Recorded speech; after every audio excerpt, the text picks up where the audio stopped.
Selamat malam semuanya, kembali lagi di channel saya, bersama saya, Tony.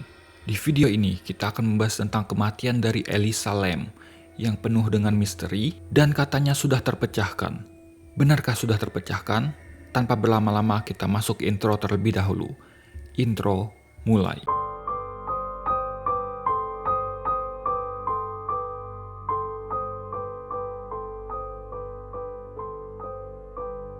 Elisa Lam lahir pada tanggal 30 April 1991 di Vancouver, Kanada. Orang tuanya imigran dari Hong Kong. Dia memiliki adik perempuan bernama Sarah yang terlihat sangat dekat dengannya. Pada tahun 2010, dia mulai membuat sebuah blog bernama Eaters Field.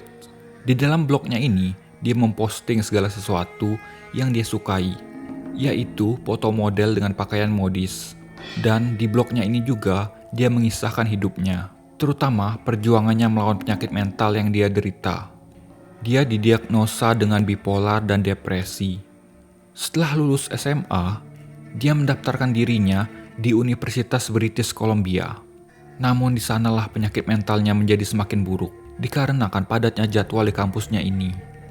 Pada tahun 2012, Elisa memposting di blognya tentang penyakit mentalnya yang menjadi kambuh, yang mengharuskan dia tidak masuk ke kampus selama 3 minggu. Pada tahun 2013, dia pun memutuskan untuk pergi traveling ke California sendirian. Mungkin kalian bertanya-tanya bagaimana dengan kuliahnya?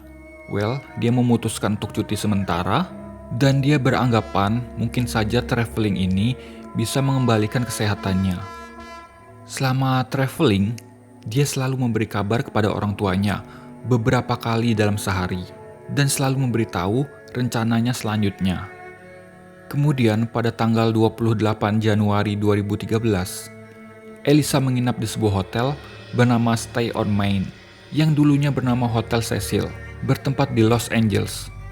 Oke, mari kita berkenalan dulu dengan Hotel Cecil ini. Hotel Cecil dibuka pada tanggal 20 Desember 1924, memiliki 19 lantai dan 700 kamar. Hotel ini adalah hotel yang tergolong murah. Selain terkenal dengan murahnya, hotel ini juga terkenal dengan sejarah kelamnya, seperti disebut sebagai hotel bunuh diri. Setidaknya ada sebanyak 13 kasus bunuh diri sejak hotel ini berdiri. Selain itu, hotel ini juga terkenal sebagai tempat prostitusi, tempat penjualan dan pemakaian obat-obat terlarang, serta yang paling terkenal, hotel ini digunakan menginap oleh pembunuh berantai. Mereka adalah Richard Ramirez dan Jack Unterweger. Sekarang, Hotel Cecil ini berganti nama menjadi Stay on Main, usaha untuk mengembalikan citranya. Tapi sepertinya orang-orang akan terus ingat dengan sejarah kelamnya hotel ini, walaupun telah berganti nama. Betul kan? Dan satu lagi, bagi kalian yang mungkin tertarik dengan kasus Hotel Cecil atau sang pembunuh berantai yaitu Richard Ramirez maupun Jack Unterweger, bisa komen di bawah ya. Mungkin di video selanjutnya bisa kita bahas sama-sama. Oke, kita balik ke topik.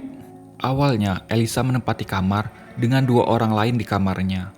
Tapi teman sekamarnya kemudian komplain tentang perilaku anehnya ini. Elisa kemudian dipindahkan ke kamar pribadi. Dari tanggal 28 sampai dengan 30 Januari, dia masih menghubungi orang tuanya untuk memberi kabar tentang keadaannya. Orang tuanya pun berpikir keadaannya ini baik-baik saja.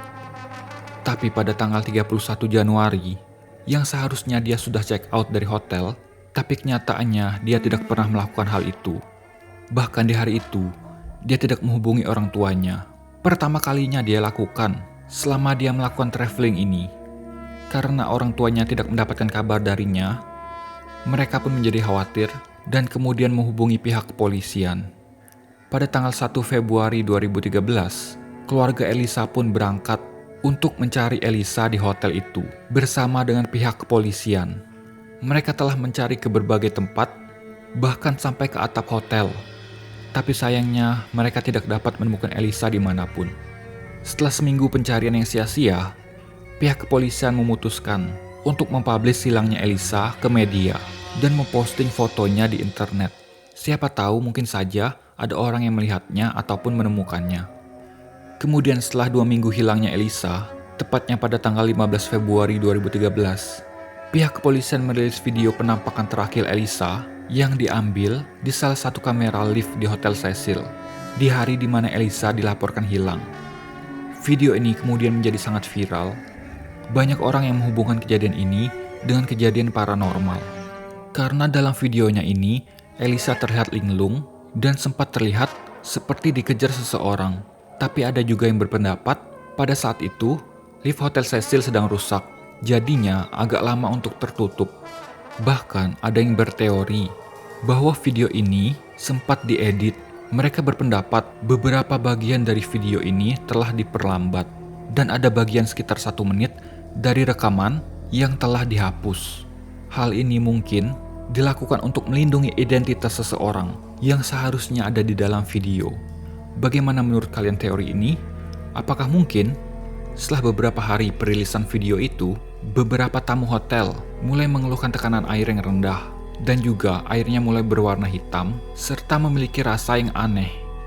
Pada pagi hari tanggal 19 Februari, seorang pekerja pemeliharaan hotel menemukan tubuhnya Elisa yang telah bengkak di salah satu dari 4 tangki air berkapasitas 3.785 liter yang terletak di atap hotel.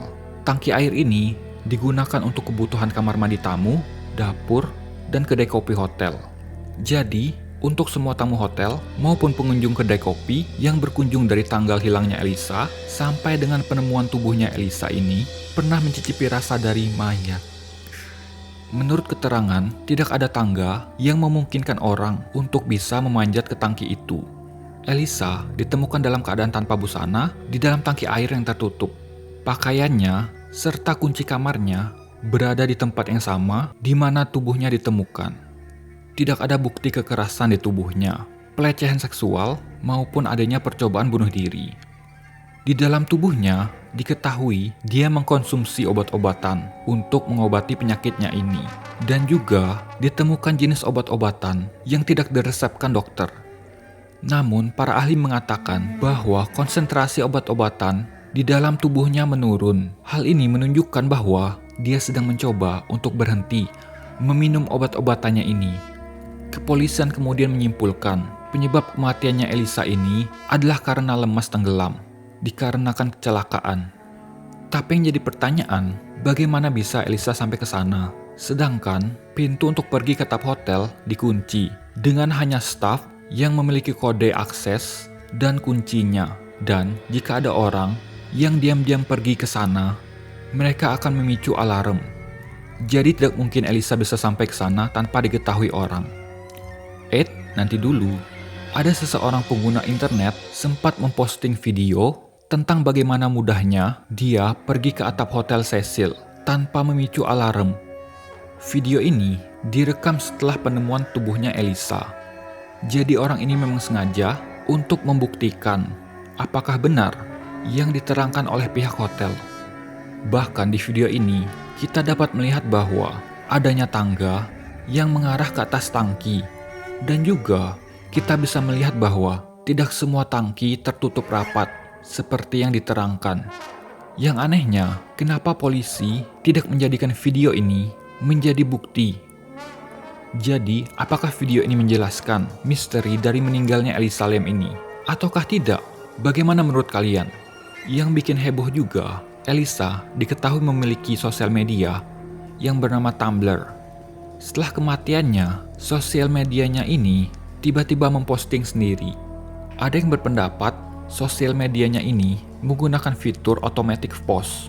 Tapi ada juga yang berpendapat handphonenya ini telah dicuri, jadi orang yang menemukanlah yang memposting hal itu. Atau mungkinkah ada orang iseng yang menghack sosial medianya ini? Untuk perilaku anehnya yang dilakukan di lift, ada kemungkinan penyakit mentalnya ini kambuh. Hal ini dibuktikan dari kadar obat-obatannya yang menurun karena dia mencoba untuk berhenti untuk meminum obat-obatannya. Ataukah mungkin memang ada yang mengejarnya? Pada September 2013, keluarganya Elisa mengajukan tuntutan kepada Hotel Cecil karena kelalaian mereka sehingga hilangnya nyawa Elisa dan berpendapat bahwa Hotel Cecil berbahaya bagi tamunya. Tapi sayangnya gugatan ini dibatalkan di tahun 2015. Oke, itu dia kasus dari Elisa Lam yang dipenuhi dengan misteri dan tanda tanya. Apakah video dari pengguna internet itu dapat membuktikan misteri dari meninggalnya Elisa Lam ini? Menurut kalian bagaimana? Silahkan komen di bawah. Bagi kalian yang request untuk membahas suatu hal atau suatu kasus, silahkan komen juga di bawah atau DM saya melalui Instagram. Siapa tahu di video selanjutnya bisa kita bahas sama-sama. Itu saja video kali ini. Semoga kalian terhibur. Jangan lupa like, share, dan subscribe. Serta silahkan komen. Mungkin mau menambahkan sesuatu. Baiklah, see you next time. Bye-bye.